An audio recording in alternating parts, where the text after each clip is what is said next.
It's the Improv Comedy Show! Featuring performances by Marlon Dance Huey, Jaden Pittman, Ven Jacobs, Kayla Keatley, Todd Farrell, and David Goldfarb. Featuring the animated styles of Paul Scott. And your host, Aaron Bush.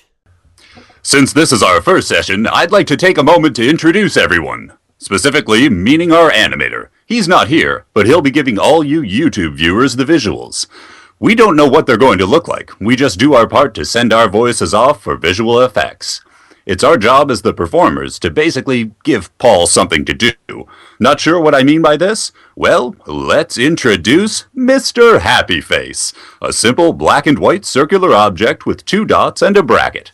Paul can make Mr. Happy Face very happy, or very sad and lonely, or very angry. So angry that he's going to turn into some big mean monster and rampage down the streets of Manhattan. But most of all, he's just Mr. Happy Face. Okay, enough with the visuals. For now, Paul is just going to give us a still backdrop until we get to that part of the show. Thanks, Todd. Let's start off with... Thank you. Let's start off with everybody's favorite playbook. This scene involves 2 players, in which one player must read from a predetermined script using an irrelevant predetermined scene. The other player simply goes with the scene and responds however they deem appropriate. This game will continue until appropriate amount of time has passed. We will start off with David and Marlon. A type of person you, while it's loading, a type of person you wouldn't want to be trapped in an elevator with. Person with... Sorry, what was that? Someone who's very gassy? Person with fangs. Person with, Covered with blood. a person who's covered in blood. Like masturbator? A person Impromptu nudist. Let's keep this PG-13. Okay. What, and someone who's gassy isn't? Okay, somebody's bleeding severely and you're both trapped in an elevator. Do you have the script, Marlon? Should I start? Because Marge speaks second in this, but I guess I should just We'll start with David. Are they bleeding, or are they covered? Do we know? David's covered in blood. Good lord, I'm covered in blood. Excuse me? I'm bleeding. I don't know you. Listen to me. I was shot. I had just come from dinner, and somebody pulled out some kind of a BB gun and shot me 15. Whoa, please! I don't want any trouble. I need a big Band-Aid. You've got to help me. Get me to a doctor. Hey, if you're causing trouble, I can notify someone. Listen to me. Push lobby and call 911. This is serious. Okay, then. I feel sick. I don't even know you. Are you going to help me? Look, I was in the middle of something, if you don't mind. Listen, call 911. Call my wife. Here's my phone. Just start calling people. Get me some help. I was getting some gum. I don't care whether you're getting gum or not. You've got to help me. Put the gum on the wound. Stop the bleeding. It's juicy fruit. Give me something to chew on. I can't manage the pain. I only have 1 stick. Did the lights just go out? I'm feeling like I'm gonna pass out here. You're bothering me. I'm bothering you. I'm the one who's bleeding here, buddy. Oh, I'm just not in the mood for conversation. Conversation is the last thing on my mind. Get me to a doctor. Oh, if you say so. Good job. Okay. That was awesome. Yeah. Let's do I felt it. Jaden and Kayla. Okie dokie. Posted the link down below.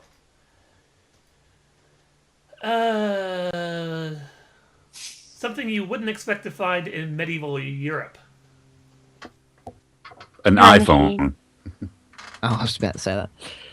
An iPhone in medieval Europe. Okay, somebody has an iPhone. What do you think this piece of evil devil work be this? He'll be all right. What man are you talking about? I'm focusing on this little piece of technology that I have discovered. But you're the only one who found me. Yes, because you were here in this clearing, and there happened to be this...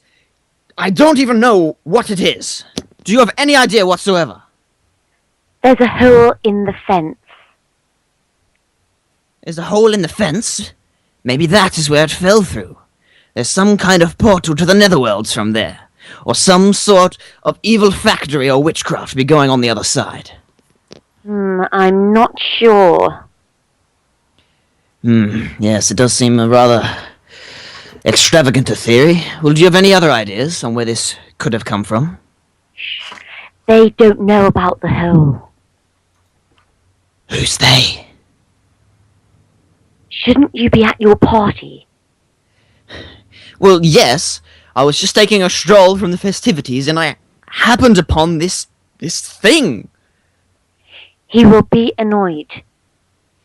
I know he will be annoyed. But perhaps No. if I present this to him, the findings could clear me of all my charges. Oh no, what's his name? Sir Lord Gavamere of Bedivere. What is it again? Gordon Gormand? No, it's Sir Galavere of Bedivere. At least, I That's think that's what right. I said. No, that's right, Garin. Sounds like some kind of rash. Oh no, He's- I've got a nasty case of Garin on my arse. His lord and master does not appreciate being likened to a common skin ailment and being referred to colloquially as Gavin. Okay, that's good. Conducted story. This game involves Yay. 4 players rotating through a narrated story. We begin with player 1, who starts the story off. At some point, I'll call out player 2's name. Player 1 stops talking, and player 2 picks up.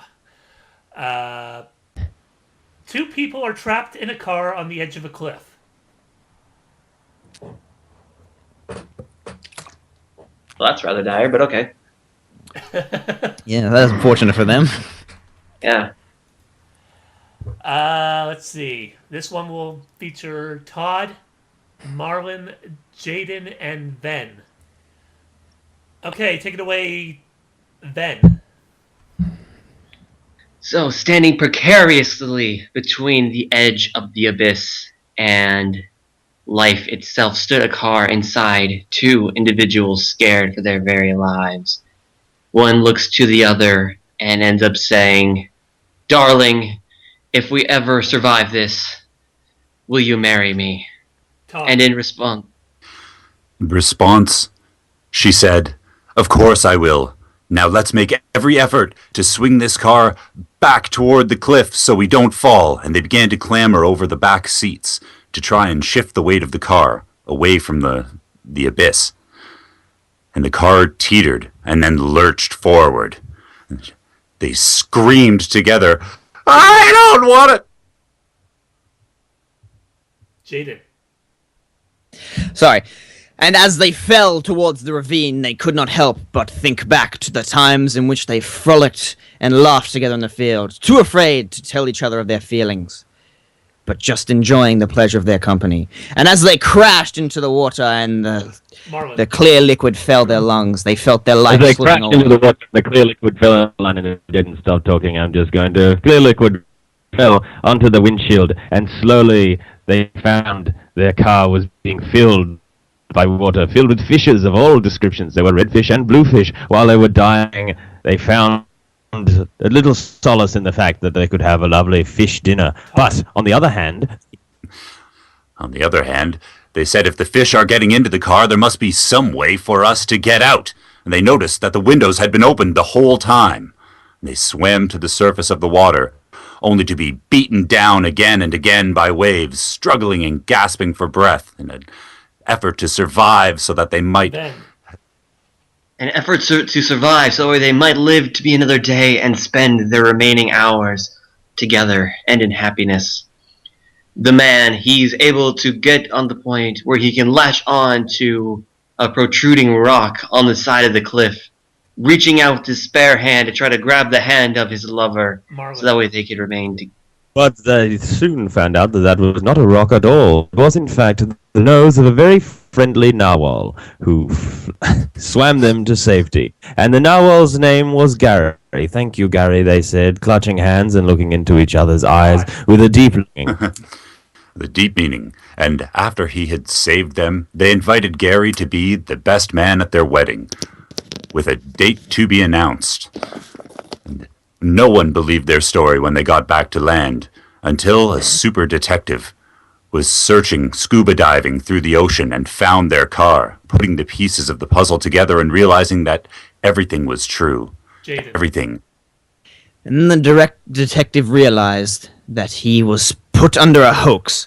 Why would he go searching for a story when the participants claimed everything was true? He had been set up by his nefarious arch-enemy, Inguini, the leader of the mob, who happened to be operating in the area at the time. He was the one who had rigged their car to fall over the edge, and it was all part of his plot to rule the drug scene across the LA border.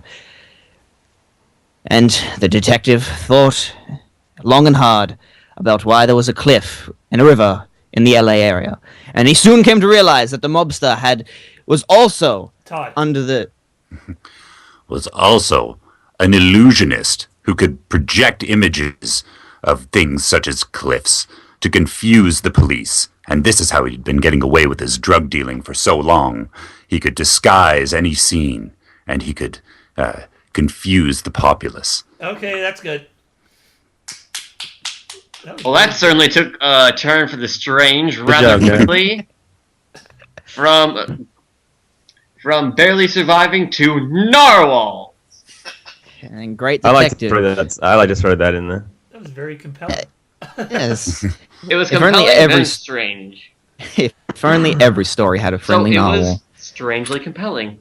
Yeah. Or the narwhals. Alright, it's time for the visuals. This is the part where we bring in our animator and give you full 2D visuals in all their cartoon glory. We're going to do a game called Quick Change. Yay! Yay! Quick Change, or New Choice, as Drew Carey has made it popular, is a basic scene with a predetermined premise. Many points during the scene I'll shout out change, at which point the last dialogue which was spoken needs to be restated. You can say anything you want, and it can be as bizarre as you want. What I need from our performers is something you wouldn't expect to find at a petting zoo. A shark. Porcupine. White tiger. You might find a white tiger at a petting zoo. Mr. Rogers. Oh, did you say petting zoo or pet store? Petting zoo. Oh, I thought you said pet store. Whoops, that's my bad. Yeah, we're going with a homicidal shark at a petting zoo. Let's go with Todd, Jaden, and Ben. Oh man, I've never been to a petting zoo this big before. They've got all kinds of animals, even a shark. Look at that! A shark? How are we supposed to pet a shark? Jane. How are we supposed to swim with the sharks? Very carefully. I mean, I guess they probably have like a scuba dive suit, maybe a shark cage so they can't bite you or something. I don't know. I'm sure they have something. Change. Right? I mean, I guess that they could put you in a tutu, put you in a cage, something to protect you, Change. They could put you in a tight suit like you see at Cirque du Soleil and stick you inside a Zorball, and then they just push you down a hill and you can look at the shark from there, They have to make sure that their visitors are safe, Yeah, I guess we could just put on special gloves. I mean, I don't want to pet anywhere near its mouth or anything, but I could grab onto a fin. That would be fun. Change. I could grab on to its gills and just reach right inside and see what his mouth is like from the inside. Change. I could just reach through his gills and pull on his tongue and see how quick he swims after I do that. Yeah, well, that's animal cruelty. Look, I don't trust this facility at all. It looks, especially that guy over there. What's he doing in that trench coat? Change. And what's that guy over there in the tutu doing? Change. What's that guy over? Oh my! What's he doing greased up and naked for? There are children here. I don't know, but I don't think he works here. At least I certainly hope not. Yeah.